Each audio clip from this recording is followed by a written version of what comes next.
আলোচনা ওই নির্বাচনী যে সময়সীমার কথা বলা হয়েছে তার উপর আলোচনা হয়েছে এবং সংস্কারের বিষয়ে আলোচনা হয়েছে। সার্বিক রাজনীতি যে বাংলাদেশের মানুষ এই মুহূর্তে তারা অপেক্ষা করছে দ্রুততম সময়ে নির্বাচনের মাধ্যমে একটা নির্বাচিত সরকার সংসদ গঠন করে যারা জনগণের কাছে দায়বদ্ধ থাকবে, জবাব দিয়ে থাকবে এবং বাংলাদেশের যে সার্বিক সমস্যা, বর্তমান সমস্যার সমাধান কল্পে দেশি বিদেশি যে বিষয়গুলো আছে সবগুলোর জন্য একটা নির্বাচিত সরকার অত্যন্ত এই মুহূর্তে অত্যন্ত গুরুত্বপূর্ণ এবং এটা যত তাড়াতাড়ি সম্ভব তত দেশের জন্য মঙ্গল এবং যে অন্তর্বর্তীকালীন সরকারের কে এটা ট্রানজিশনটা একটা শান্তিপূর্ণভাবে গণতান্ত্রিক সরকারের দিকে, গণতান্ত্রিক অর্ডারের দিকে যত তাড়াতাড়ি নিয়ে যাওয়া যায় তার জন্য আমরা সহযোগিতা করব সরকারকে, এই কাজটা চলতে থাকবে।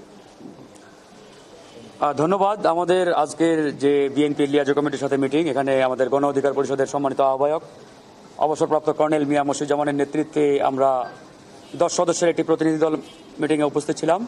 তো দেশের বর্তমান সার্বিক পরিস্থিতিতে আমাদের আলোচনা হয়েছে এবং ইতিমধ্যে আপনারা জানেন যে বাংলাদেশের অন্তর্বর্তীকালীন সরকারের মাননীয় প্রধান উপদেষ্টা ডক্টর মোহাম্মদ ইউনূস ইতিমধ্যে নির্বাচন কবে নাগাদ হতে পারে এরকম একটি টাইম ফ্রেমের কথা তিনি বলেছেন, আমরা সেটি মিডিয়াতে দেখেছি। তবে আমাদের কাছে মনে হয়েছে তিনি যে টাইম ফ্রেমের কথা বলেছেন এটি যথেষ্ট পরিষ্কার না এবং কিছুটা ধোঁয়াশাপূর্ণ আমাদের কাছে মনে হয়েছে।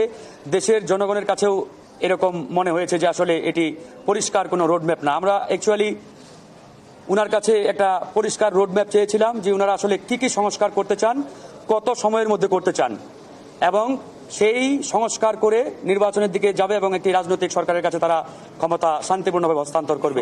কিন্তু বাস্তবিক অর্থে আমরা সে ধরনের পরিষ্কার কোনো রোডম্যাপ না পাওয়ার কারণে জনগণ এবং রাজনৈতিক দল আমরাও কিছুটা আসলে একটা ধোঁয়াশাপূর্ণ পরিস্থিতির মধ্যে পড়ে গেছি।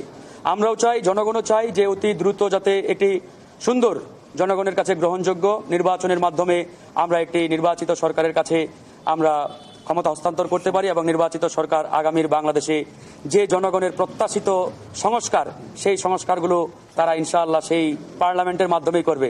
আসলে এটা আপনারাও জানেন যে সংস্কার পার্লামেন্টেই হয়।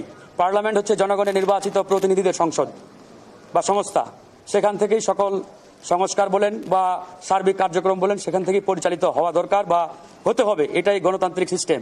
কিন্তু বাস্তবিক অর্থে আমরা যত দূরে চলে যাব সেই সিস্টেম থেকে তত দ্রুত কিন্তু তত সমস্যাগুলো যে ইতিমধ্যে দেখা দিয়েছে বাংলাদেশে বা দিচ্ছে এগুলো আরো প্রকট হবে।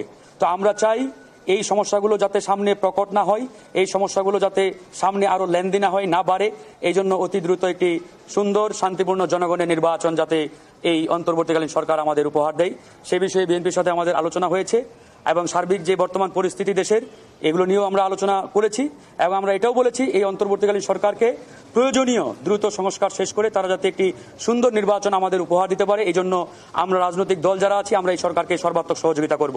এই জন্য এই সরকারকে চাইতে হবে এবং তাদের সেই মানসিকতা থাকতে হবে জনগণের আকাঙ্ক্ষার প্রতি সম্মান দেখিয়ে তারা যাতে জনগণ কি চায় সেটা বুঝতে পেরে অতি দ্রুত সেই সিদ্ধান্ত নেয়। সেই জন্য আমরা আজকে আলোচনা করেছি। আশা করি সরকার আমাদের জনগণ এবং রাজনৈতিক দলগুলোর আকাঙ্ক্ষার প্রতি সম্মান রেখে তারা একটি দ্রুত জনগণের আকাঙ্ক্ষিত নির্বাচনের দিকে তারা এগিয়ে যাবে। এই হচ্ছে আমাদের আলোচনা। Thank you.